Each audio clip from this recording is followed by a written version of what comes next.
Okay, so you got a good angle there? Perfect angle. Okay. Ready when you two are. I'm ready. When you reach a pivotal moment in your life and you feel like giving up, that's not a thing. When you stick through it and you accomplish what you had in mind, that's what's up. These two phrases have become a mantra of sorts for me and how I go about my life. I would not be where I am today if it wasn't for the most responsible, caring, understanding, and determined person I've ever known in my life, my brother, Bryan. No matter what it's been, if I've ever needed anything, he's always been there for me. We come from a big family. I have 2 other brothers and a sister. He's the middle child, I'm the youngest, but somehow we've always had a special bond.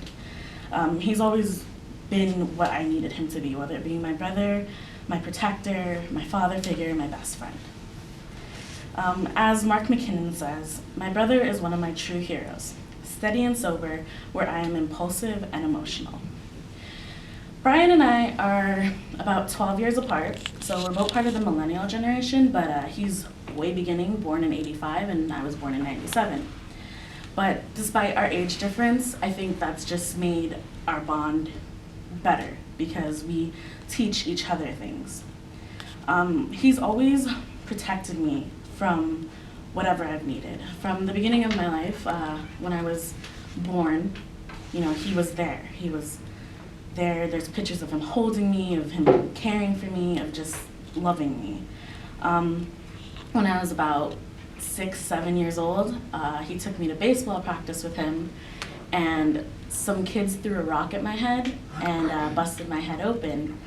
I didn't find out till a couple months ago, now that I'm 18, that apparently a week later he went and found those kids, and I don't think they have ever come by him ever again. I didn't learn how to tie my shoes till I was 8 because it just wasn't a thing. My parents weren't on top of that. It wasn't important for them, but him and his girlfriend took me, bought me shoes, and we sat there for hours teaching me how to tie my shoes. There were times when he was absent because he went to boarding school and college and things of that nature, but I never felt like he wasn't present. As I got older and things became more difficult in my life, he was there for me, you know. About the age of 10, 11, I first started going through depression, and everyone else was like, you're too young, you know. That's not a thing, but he was there. He was curious as to why, what was happening.